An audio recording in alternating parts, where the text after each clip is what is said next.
You and the EFF, as we mentioned, and MK Party are pushing for President Ramaphosa to resign or face a motion of no confidence. So I'm just curious, legally and politically speaking, what is the difference between impeachment proceedings under Section 89 and a parliamentary motion of no confidence?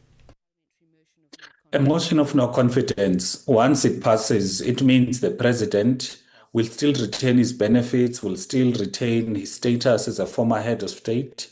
However, with an impeachment process, it means he gets to be stripped of the title and the benefits.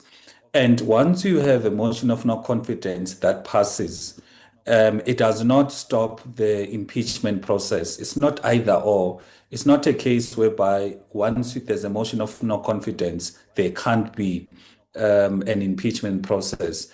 Our view as a party is that once an impeachment process starts, the president can't be in office. I'll state two reasons. The first is that you need a process that will be transparent, a process that will be free from any form of influence. Now, with an impeachment process that is going to have different institutions coming to testify, I can assure you it may be difficult for the people who are still in the public service to testify against a sitting president.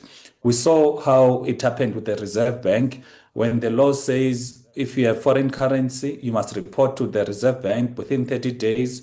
However, they bent the rules to protect a sitting president because generally it is difficult to testify against a sitting president. So the first issue is the issue of a process would be tainted if Mr. Ramaphosa is still in office. The second issue is that an impeachment process, it is a long, exhaustive process. Therefore, you can't have a president that will be part-time. On one side, he's taking care of his legal duties by following the impeachment, by testifying, by consulting the lawyers. And on the other side, he is busy trying to run the country. So that is why from our side, Mr. Ramaphosa can't be president, whereas he's been effectively charged by Parliament, not for for small things, but for the biggest sin a head of state can commit, which is violations to the Constitution.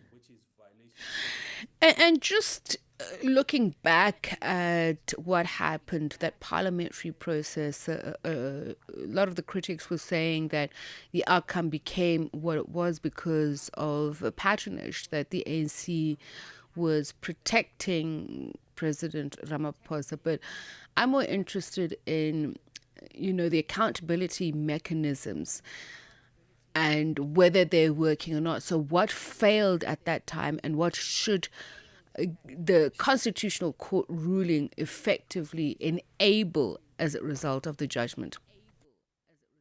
Tsepiso, I was listening to just a short clip of the former Speaker of Parliament, who was a speaker when the vote was done, Umama Ungakola. She says the ANC abused its majority then to violate the Constitution. That's her own words. It's funny that she's only speaking about that now that she's no longer in office, no longer as a speaker.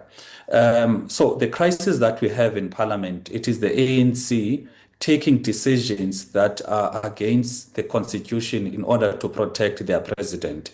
Even now, even though there's a court ruling that says in 2022, they actually violated the Constitution by voting down the report, they are still strategizing in terms of how to manipulate the process, how to stall the process, how to, stop checks and balances when it comes to accountability in this regard. So what needs to change, firstly, I think if society can put pressure, even in terms of how the framing of the conversation is, whilst the court can say it is the National Assembly that violated the Constitution, but the truth of the matter, it is the ANC that violated the Constitution because it is the ANC that voted down and used this majority. Now, if people can put pressure on ANC as an organization to say, if you are in Parliament, do what is expected by the Constitution, do not do what is expected to protect your own individuals. I think the reason why people, in fact, the reason why there's this culture of impunity, it is because people are not doing enough on their side to aid the work that is done by parties such as ATM when it comes to holding the executive accountable. Even now, when the talks are done about Mr. Ramaphosa being held accountable and being impeached or being removed out of office, you are going to have voices to say, but it will create instability, or who's going to take over. All of those narratives. And those narratives actually feed into this culture of saying we're going to overlook wrongdoing. In fact, we're going to tone down on oversight and accountability because there's other considerations like stability or who else is going to come in. Whereas if the primary focus of society would be accountability, I can assure you, Tsepiso, each and every person that is in public service would by the Constitution, would follow the law, and would act in the best interest of the people because they know they'll be held accountable. For someone who is